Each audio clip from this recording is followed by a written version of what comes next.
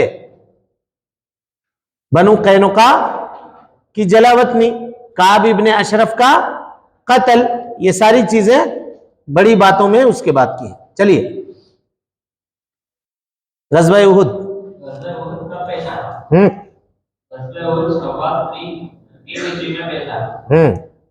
غزوے کے بعد چلیے اس غزوے میں پہل مشرکین کی طرف سے تھی اور ان کا مقصد مسلمانوں سے بدر کی شکست کا بدلہ لینا تھا. غزوہ احد جو تھا، احد کو احد کیوں کہتے ہیں جی؟ غزوہ احد کو غزوہ احد کیوں کہتے ہیں؟ بدر کو تو آپ پڑھ چکے. بدر کیوں کہتے ہیں؟ کہ جس جگہ پر وہ لڑائی ہوئی تھی وہ جگہ کا نام کیا تھا؟ بدر نام تھا. اس کو احد کیوں کہتے ہیں؟ احد پہاڑ کے پاس میں یہ لڑائی ہوئی تھی، اسی لیے اس کو کیا کہتے ہیں؟ احد. اس کو احد کہتے ہیں. یہ لڑائی کب پیش آئی؟ شوال. شوال کون سا مہینہ ہے؟ رمضان کے بعد، یعنی جو عید کا مہینہ ہے. عید کا مہینہ شوال 3 ہجری میں. غزوہ بدر کب پیش آیا؟ رمضان 2 ہجری میں. اور بنو قینقاع کب پیش آیا؟ شوال 2 ہجری. شوال 2 ہجری. ٹھیک ہے، چلیے. اس غزوے میں مشرکین کی تعداد کتنی تھی؟ اس غزوے میں مشرکین کا لشکر کی تعداد 3000 تھی. ساتھ میں کئی عورتیں بھی تھیں. ہاں، ساتھ میں کئی عورتیں بھی آئی تھیں مشرکین کے ساتھ. عورتیں اس جنگ میں کیوں شریک ہوئی تھی؟ جی، عورتوں کو اس لیے شریک کیا گیا تھا کہ وہ لڑنے والوں کو بھڑکائے اور جنگ کے لیے جوش دلائیں. دیکھیے پہلے زمانے میں مشرکین کے یہاں ایک غور کرنے والی بات ہے ہم لوگوں کے لیے، ذرا غور کیجئے گا اس پر. مشرکین کے یہاں سب سے بڑا اگر کسی کو تانا دینا ہوتا نا تو اس کو یہ کہہ دیا جاتا ہے کہ تم عورت ہو، یہ کہہ دیا جاتا. اس کو سب سے بڑا کیا ہوتا؟ اس کی ایگو کو ٹھیس لگتا اس بات سے. یہ الگ بات ہے کہ آج کل کے زمانے میں جو نوجوان ہیں وہ عورتوں کی مشابہت، عورتوں کی صفت اختیار کرنے میں فخر محسوس کرتے ہیں. بہت سارے لڑکوں کو دیکھیے چین لگائے ہوئے ہیں گلے کے اندر، کوئی بریسلیٹ پہنا ہوا ہے، کوئی کچھ پہنا ہوا ہے، عورتوں کی طرح کپڑا پہنا ہوا ہے، عورتوں کی طرح بال رکھا ہوا ہے. اس میں وہ فخر محسوس کرتا ہے نا. اس زمانے میں معاملہ کیا تھا کہ اور کسی کو یہ تانا اگر دے دیا جاتا کہ تم عورت ہو تو اس کے لیے سب سے بڑی وہ گالی ہوتی تھی. تو اسی لیے مشرکوں نے اپنے ساتھ عورتوں کو لایا تھا. کیوں لایا تھا؟ کہ وہ عورتیں تانا دیتی تھی کہ تم لوگ اگر لڑائی نہیں کر سکتے ہو تو تم لوگ چولہے پہ بیٹھو، ہم جا کر کے تمہارا بدلہ لے کر کے آئیں گے. اور عورتوں کو ساتھ لانے کا ایک مطلب یہ بھی تھا کہ یہ لوگ میدان چھوڑ کر کے بھاگیں گے نہیں، اپنی عورتوں کی حفاظت کرنے کے لیے میدان میں ڈٹ کر کے جم کر کے لڑائی کریں گے.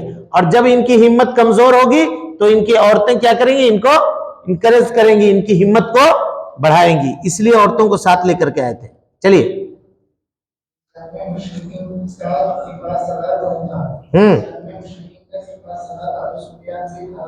جی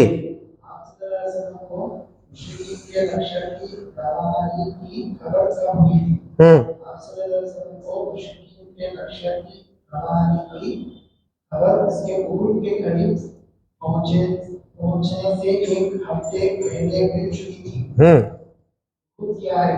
عروج ایک پہاڑ کا نام ہے جو مدینے سے شمال میں 3 میل کے دور پر واقع تھا. 3 میل 3 میل بولے تو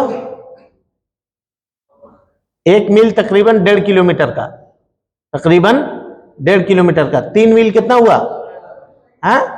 4.5 کلومیٹر مدینہ منورہ سے احد پہاڑی تھا. چلیے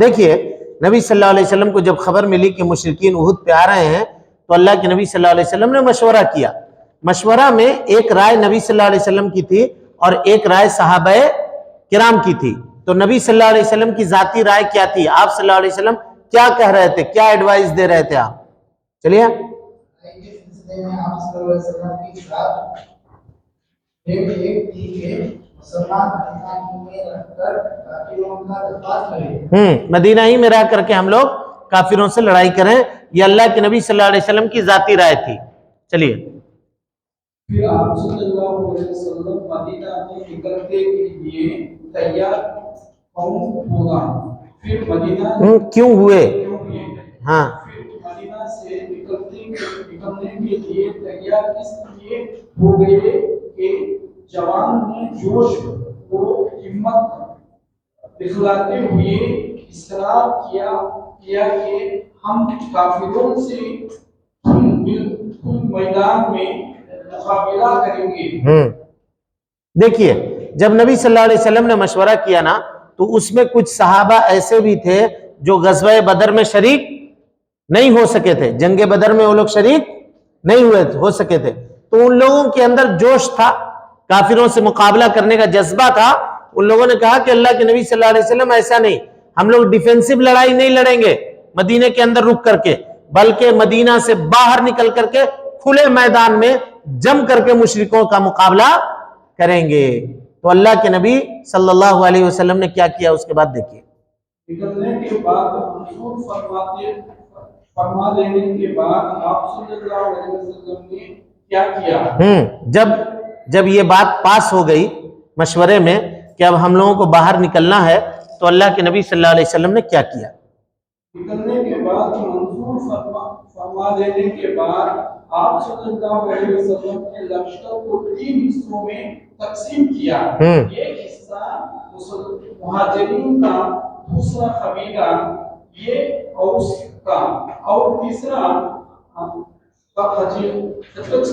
خزرج کا. جب نکلنے کی بات ہو گئی تو اللہ کے نبی صلی اللہ علیہ وسلم نے مسلمانوں کو 3 پارٹ میں بانٹ دیا، تقسیم کر دیا. ایک پارٹ مہاجرین کا، ایک پارٹ قبیلہ اوس کا اور ایک پارٹ قبیلہ خزرج کا. یہ 3 پارٹ تھا مسلمانوں کے لشکر کا. اب مغرب کی